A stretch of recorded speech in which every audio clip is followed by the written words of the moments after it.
سڵاتان لەبێ بینەرانی تەلەڤیزیۆنی پەروەردەی هەولێر و کاتتان باش بەڕێزانم هەر لە میانەی ڕۆماڵکردنی چالاکیەکانی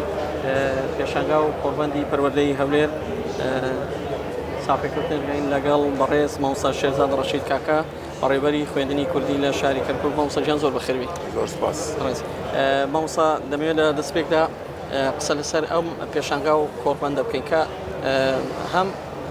پێشانگاکە هەمیش کۆڕبەندەکە تایبەتن بە بواری پەروەردە و یەکێکە لەو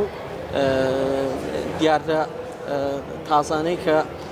هەرێمی کوردستان بۆ یەکەمین جارە بەخۆی دەبینێت تەنانەت لە ئاسی عێراقیشدا نمونەی نەبووە.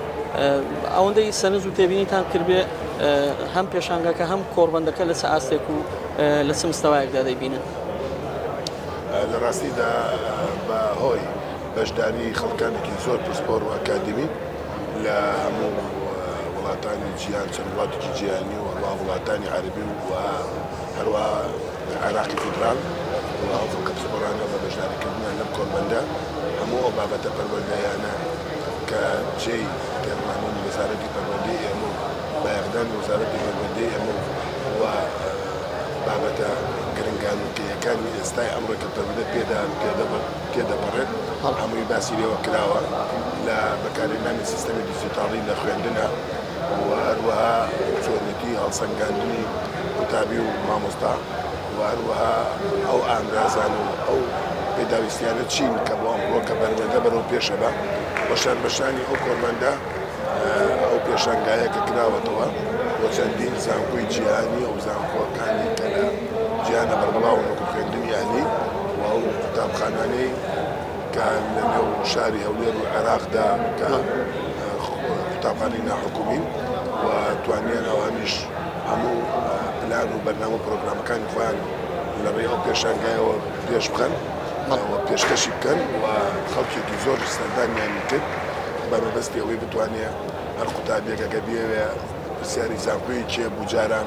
ئەو زانکۆیە چی پێشکەشەکە چۆن تێدا دەخوێنن مەرجەکانی چیە بۆ وەرگدن خەڵکێکی زۆر لێرە قوتابی خۆتا سەردانیان کرد و توانیان چاند کە بە نوێنەرانی ئەو زانکۆ و قوتابخانە ناحکومیانە بە شێوەیەکی گشتی ملتەقایەکی باش بوو چاوپێکەوتنێک و دیدارێکی باش بوو لە نێوان پسپۆڕانی پەروەردە و ئێمەش وەکو شاری کەرکووک لەسەر ئاستی بەرەبەراتی پەروەردەمان وەکو مدیری تەربیە و هەردوو سەرپەرشتیاری ئامادەی و بنەڕەتی یەکەم بەشدار بووین و سوودمان بینیوە و ئەو تێبینیانش لەم کۆڕبەندەکە دەبێتەوە کارێک پێشستنی پەروەردە لە سنووری مادی 140 ناوچە جێناگۆکەکان چی پێشەخا ئەو ڕێگەین لە قوتابخانەکان بەرپای بکەین چونکە پرۆگرامی ئێمەش هەمان پرۆگرامەکانی حکوومەتی هەرێمی کوردستان ڕاستە ئیمتیحاناتمان لە بەغداوەیە سەرپەرشتی دەکرێ بەڵام هەمان پرۆگرامی هەرێمی کوردستان دەخرێت. مامۆستا بۆ پێێنێت جەنابتان بەڕێوەبەری خوێندنی کوردی لە شاری کەرکووک دیارە ماوەی چەند ساڵێکە کێشەکان بۆ خوێندنی کوردی تا ڕادەیەک زەقتر بۆ تۆ زیاتر بووە. ئێستا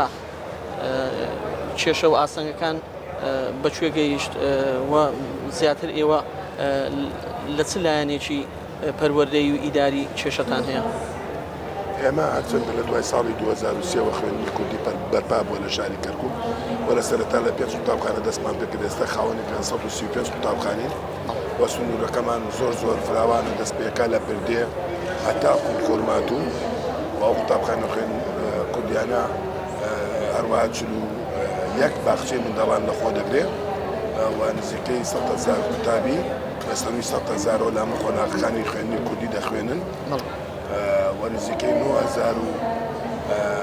کەسر مامۆستا و فەرمانبەرمان هەیە کە حکوومەتی هەرێمی کوردستان موچەکانیان دابین دەکا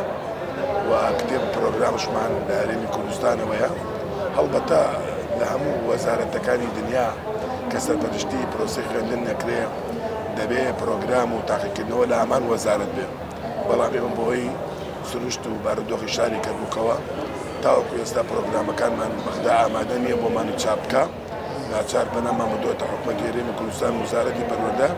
پرۆگرامەکانیان بۆ چاپ کردووە و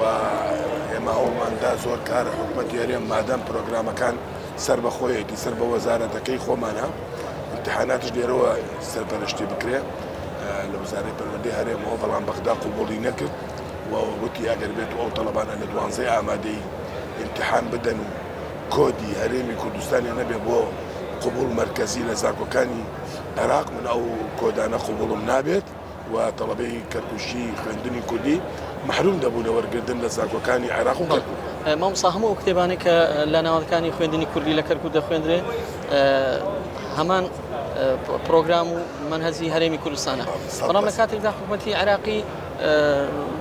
خوێندنی کوردی ڕێگە پێداوە و بەڕێبەرایەتی خۆی هەیە و باشە بۆ کتێب چاپ ناکە، بۆ کتێب چاپ ناکەن تاوەکو ئێستا و خۆیان وێ دزنەوە و بەداخەوە بۆ ئیمتحاناتش کاڕین دەبا ئیمتحاناتشە لەسەر حکومەت هەرێم بێ مادەم پرۆگرام لەوەیە ئەڵێنا ئیمتحانات ئێمە ئیمتحاناتەکەین چونکە ئەگەر هەرێم ئیمتحانتان بکە اعتراف بەو ئیمتحانە ناکەم و نایڕم تەڵەبەی خوێندنی کوردی لە زانکۆی کەرکوک و عێراق وەربگیرن. مەسەلەکە مەسەلێکی سیاسی و قەنەعەت پێ نەهاتنی حکوومەتی عێراقە لەوەی کە هاوکار نییە بۆ خوێندنی کوردی یا ئەوەتەیە مەسەلەکە مادیە؟ زۆر خوب توشمانە بێ لە ڕووی پێداویستی قوتابخانەکان زۆر جاکە داواکەین جیاکاریمان لەگەڵا کرێ ئەڵێم بڕۆم خۆتان حکوومەتی هەرێمی کوردستانەوە ئەشیا وەرگرن پێداویستی قوتابخانەکان دابینکەن لە ڕووی محازڕینەوە کەسمان بۆ ناکەنەوانە بێش چەندین پسپۆری ئەومان نوقسان بوو لە قوتابخانەکان پەنامامر بوو حکوومەتی هەرێم وزارەتی پەروەردە کەوانە بێژمان بۆ دامەزرێنێ و زوری محاضرات وادەکرێ وانە بێژی ئەو بەڕێزانە حکوومەتی هەرێمی کوردستان دابینیەکە واتە لە ڕووی دامەزرانەوە لە ڕووی دابینکردنی پێداویستەکانەوە لە ڕووی دابینکردنی کتێب و پرۆگرامەوە زۆر ئەوان لەگەڵ ئێمەیە هاوکارتان لە حەقیەکەن نەعەدالەتیەکەن و بۆیان دابین نەکەن. بەڕێز مامۆستا شێرزاد ڕەشید کاکە بەڕێوەبەری خوێندنی کوردی لە شاری کەرکوک زۆر سپاس دەکەن لەو ڕۆمانە لەگەڵمانداوی. سپاس بۆ بەڕێز. بەڕێزان و خۆشەویستانم بەردەوام دەبین لە ڕۆمانکردنی